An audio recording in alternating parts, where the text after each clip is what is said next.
Last second part थोड़ी लंबा हो गया, चलो अब कंप्लीट करते हैं।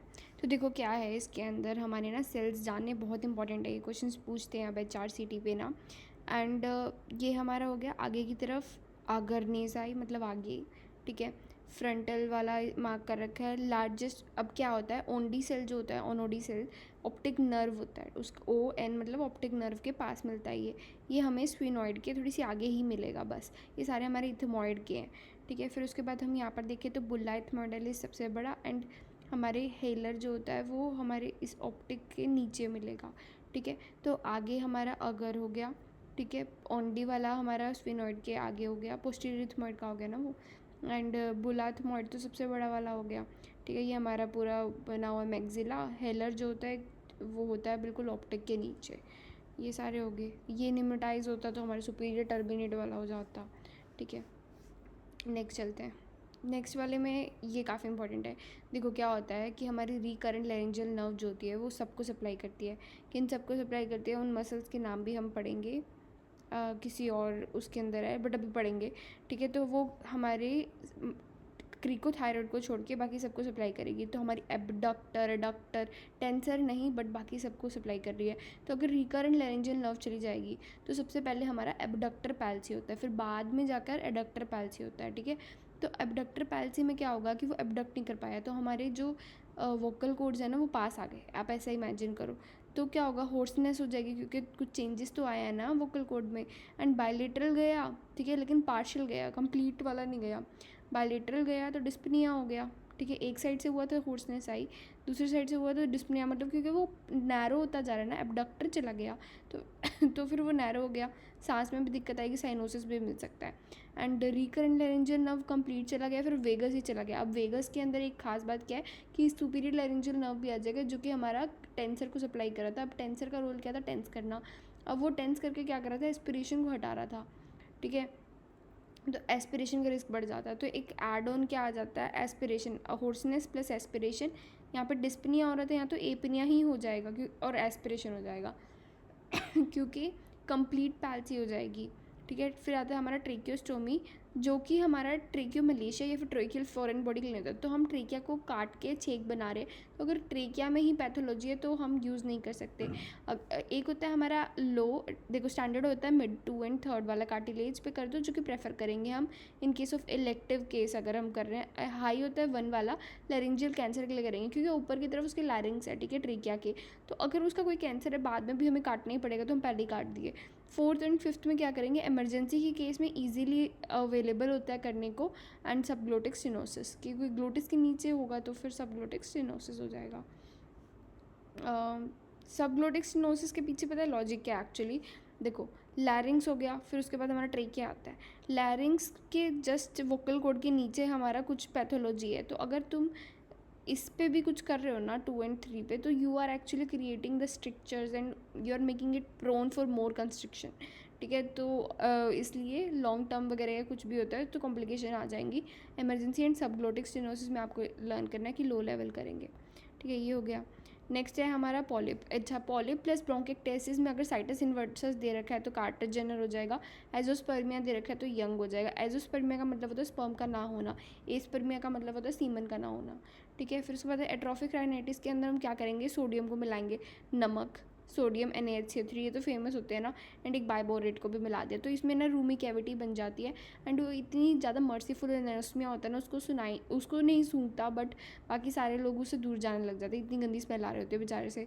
एंड यंग ऑपरेशन करते हैं हम। यंग के अंदर हम क्या करते हैं, एक ऐसे कांटा लगा के वाई सा शेप बना दिया, ठीक है, आगे दिखा भी दूंगी। और major criteria of Bent and Kuhn होता है, डबल डेंसिटी साइन मिलेगा, सीटीवे फंगस के लिए होता है। एंड इसमें ना हमें क्या याद रखना है कि एक होता है मेजर क्राइटेरिया, एक होता है माइनर क्राइटेरिया। एक बार मेजर क्राइटेरिया पढ़ लेते हैं, बट हम लर्न सिर्फ एक छोटी चीज़ करेंगे। देखो पॉजिटिव फंगल स्टेन होगा, सीटी पे डबल डेंसिटी साइन मिलेगा, इस्नोफिलिया होगा, फंगस है ना तो इस्नोफिल बढ़ गए, नेजल पॉलिप भी बढ़ जाएगा हमारा, ठीक है। एलर्जी से एसोसिएटेड हमारा इथमॉइडल पॉलिप होता है तो बढ़ जाएगा risk. And type 1 hyper sensitivity होगी क्योंकि एलर्जिक रिएक्शन है, तो इसलिए इस्नोफिलिया आ रहा है, डबल डेंसिटी भी हो रहा है, ब्रेड एंड बटर टाइप का।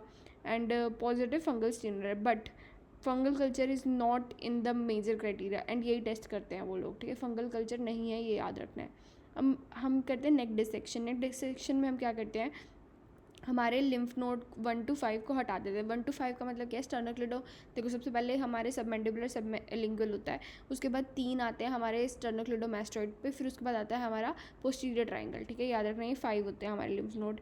फिर उसके बाद आएगा हमारा 1 2 3 4, हाँ 5 हो गया।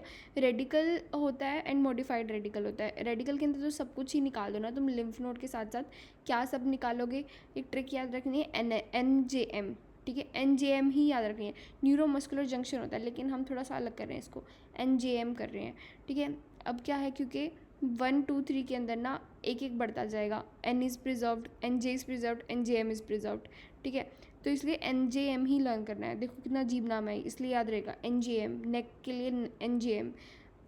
इसमें नर्व होती है हमारी spinal accessory nerve, J for internal jugular vein and M for sternocleidomastoid muscle, ठीक है। अब हम और करते हैं, पीछे जाते हैं। ओके हाँ, ये छोटा सा टॉपिक है, जारवे एंड चारवेट, ये पूछते हैं तो इसको कैसे लर्न करें। हम एक ही को लर्न करेंगे। देखो चावरलेट में 2 बार L आ रहा है, मतलब वर्टिकल, तो बस जारवे हमारा लेटा हुआ है, और जार जो है ना वो वैसे भी लेटा ही हुआ होता है, ठीक है। तुम उसको वर्टिकली ऊपर आसमान में फेंक सकते हो नहीं, तो ऐसे कुछ लर्न कर लो यार, ये इंपॉर्टेंट है लेकिन। ओके नेक्स्ट है हमारा कॉम्प्लिकेशंस। देखो ASOM जो होता है ना, उसके अंदर कार्टव्हील साइन मिलेगा हमें ओटोस्कोपी पे। Light house and reservoir sign होता है, जो कि हमारा एक्यूट मास्टोडाइटिस के अंदर भी होता है, बट हमारे आयरन आउट मिलेगा। तो एक्यूट मास्टोडाइटिस के अंदर वो क्या कर सकते हैं, इसको हाईलाइट करके दे सकते हैं एंड पूछेंगे कि बताओ ये कलर कैसे आया। तो हमें ना उसको थोड़ा सा ध्यान से हिस्ट्री वगैरह पढ़नी है। एक तो कलर, क्योंकि हमारा बैटल साइन के अंदर मिडल क्रीनियल फोसा के फ्रैक्चर में भी आता है, ठीक है, उसको हम डिफ्रेंशिएट करेंगे फ्रॉम द ग्रीस वाला sign, Griesinger and acute mastoiditis and also from Battle sign, ठीक है। एक्यूट मास्टोडाइटिस के अंदर ना हमारी 3 कॉम्प्लिकेशन हो सकते हैं, ये एक्चुअली इसकी भी हो सकती हैं, बस हमें ना इनके नाम लर्न करने हैं। देखो बेजोल्ड के अंदर क्या होता है, स्टर्नोक्लेडोमास्टोइड, नेक तक, नेक में एब्सेस आ गया। डाइगेस्ट्रिक में आता है, देखो CND हमारी ट्रिक ना हर जगह जाती है, बहुत जगह जाती है, मैंने जैसे लर्न कर रखी है। एक तो होता है हमारा कॉलेज फ्रैक्चर, तो डोर्सल डिस्प्लेसमेंट हो गया उसका, ठीक है। डिनर फोक भी उसी में से निकलता है, और सेफ्ट्राइक्सोन के लिए डॉक्सीसाइक्लिन देते हैं CND।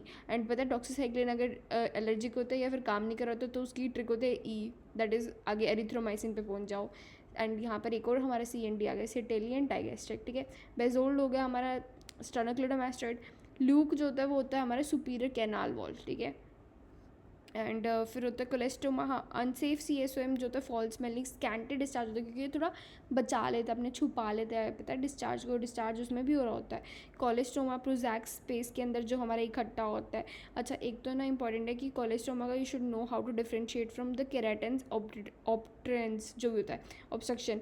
तो क्या होता है केराटिन्स, मतलब आपकी स्किन में से आया हुआ आपके बाहर इकट्ठा हो जाएगा, जबकि बोनी इरोजन टाइप का कोलेस्टोमा के अंदर हमें मिलेगा, एंड इसमें नेगेटिव प्रेशर के कारण प्रोजैक्ट स्पेस के अंदर इकट्ठा हो जाता है, ये इसका लॉजिक है। फिर आता है इसमें ग्रेडिंगो में हमारे 3 D मिलेंगे, मतलब कि डीप पेन बिकॉज CSOM के कारण अंदर की तरफ इन्फेक्शन हुआ, discharge from year and diplopia, बस असल में डिप्लोपिया ही याद रखना है आपको, ग्रेडिंगो के अंदर D आ रहा है वैसे भी इसमें। लेटरल साइनस थ्रोम्बोसिस में क्या मिलेगा आपको, फीवर मिलेगा, फीवर विद राइगर्स।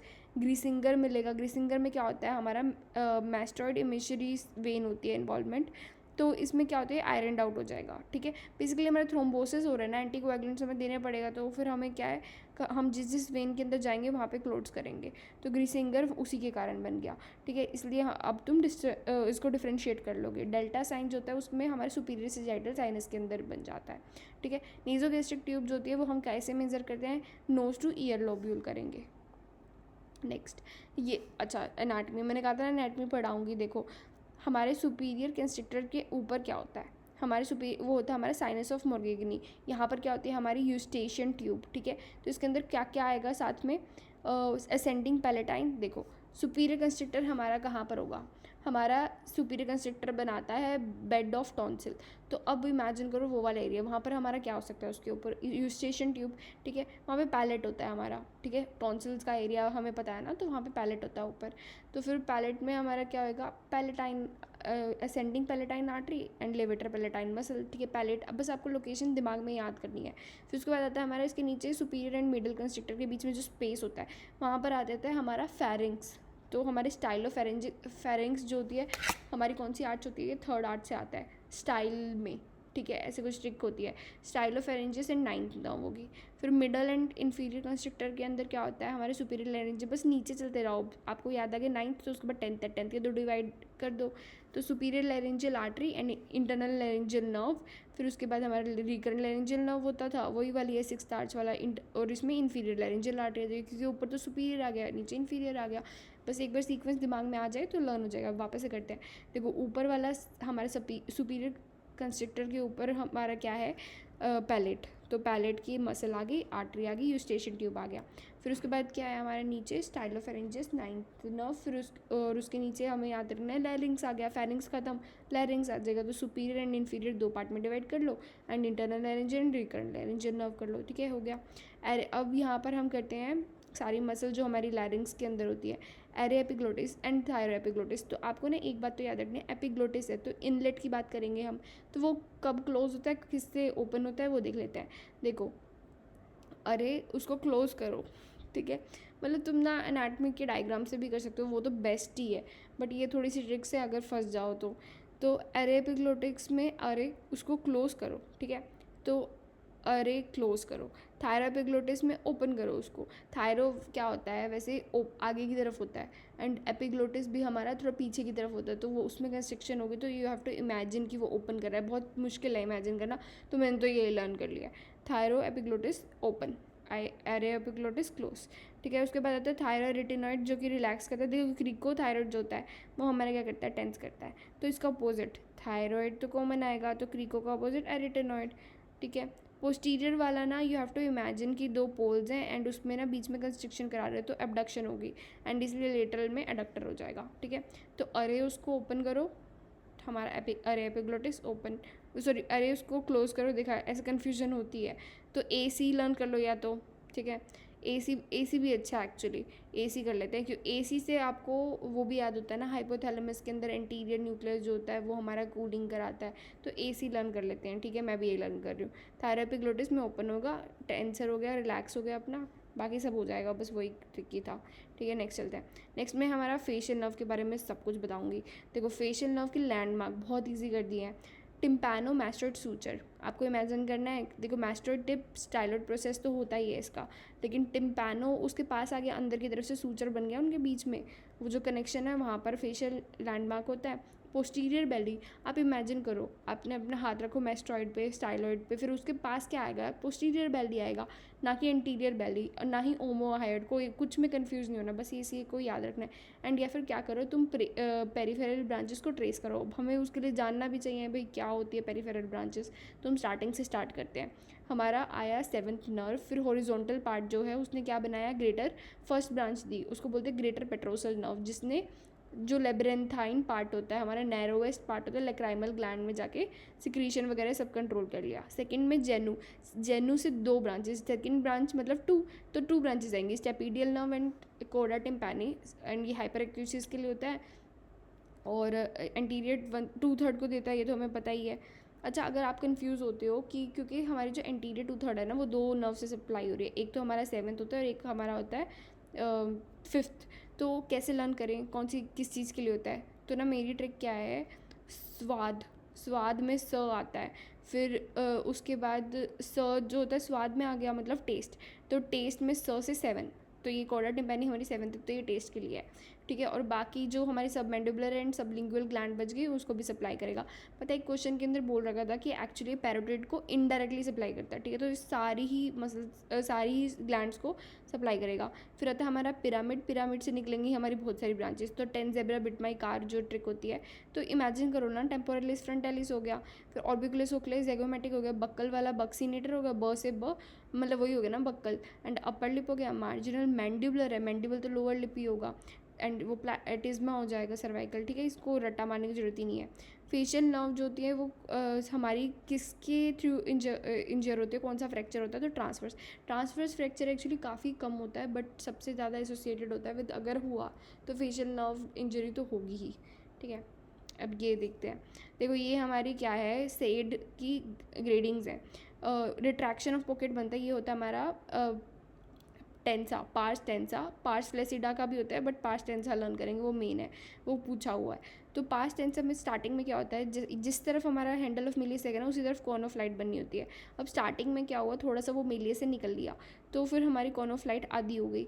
एंड इसके अंदर देखो कॉर्न ऑफ लाइट है ही नहीं बिल्कुल ही, हमें ये जो स्ट्रक्चर दिख रहा है। उसके बाद क्या है, प्रोमोन्ट्री हमारी ना प्रोमिनेंट हो जाएगी। ये प्रोमोन्ट्री है हमारी, ठीक है, ये हमारी मसल है ना, ये प्रोमोन्ट्री को ही प्रेजेंट कर रही है। प्रोमोन्ट्री क्या होता है, बेस ऑफ कोक्लिया, ठीक है, ये मसल जो होता है उसके नीचे ही होती है।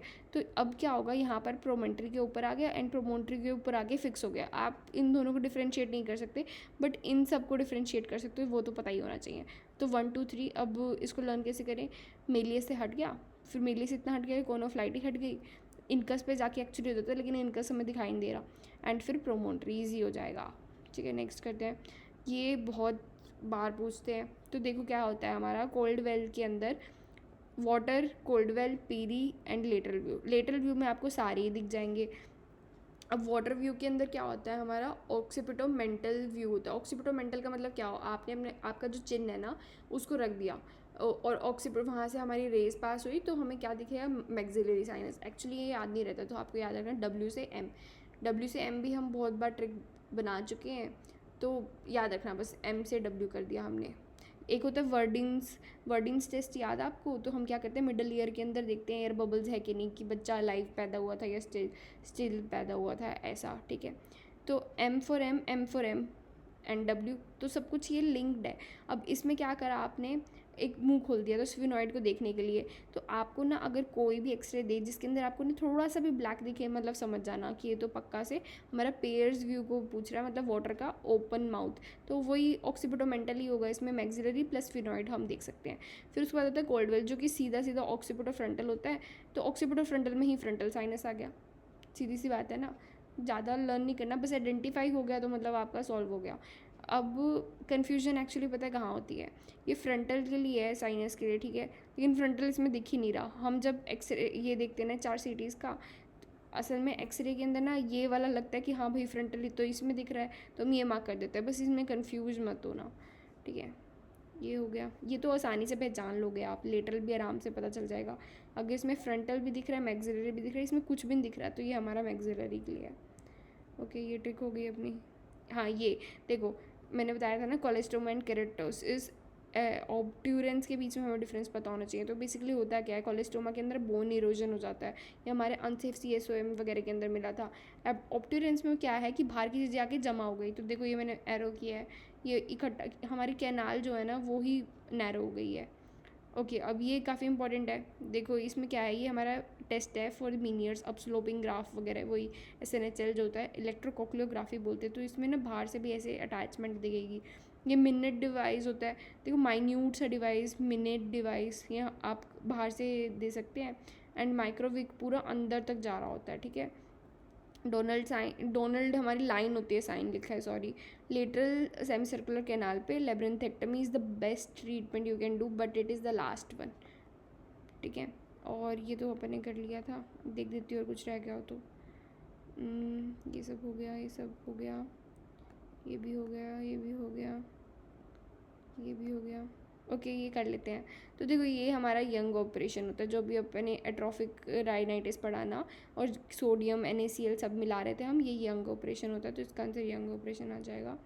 नेक्स्ट है हमारा, बस मैं इसको ग्राफ दिखा रही हूँ तो मतलब डायग्राम दिखा रही हूँ, तो इसके अंदर क्या है हमारा, ये पॉलिप है, ठीक है, इसको कंफ्यूज नहीं होना। ऊपर से आ रहा होता तो हमारा इन्वर्टेड पेपिलोमा हो सकता था, बट ये रैंडमली यहाँ पर आ रहा है और यहाँ पर ये ऑब्स्ट्रक्शन कर रहा है, तो ये हमारा पॉलिप है। और ये जो है ये हमारे हाई लेवल पे है, तो ये C6 लेवल पे हो गया, ठीक है। हाँ देखो, इसको आइडेंटिफाई करते हैं। तो देखो ये क्या है, प्रोमोन्ट्री है, तो हमारा 4th या 3rd हो सकता है, तो 3rd तो इन्होंने दिया ही नहीं, तो they will not confuse among that, but you should know the basic. And ये हमारा अनसेफ CSOM की डायग्राम है, तो मार्जिनल हो गया, कोलेस्ट्रोमा हो गया, एटिक परफोरेशन, या फिर टोटल हो गया। सब टोटल में क्या है, थोड़ी सी लाइन देंगे बची हुई, लेकिन टोटल के अंदर पूरा ही चला गया, तो ये सारे अनसेफ CSOM करते हैं। That is all, thank you. अब बस एक और लास्ट वीडियो बनाएंगे छोटी सी, then we will be done with the ENT। Thank you.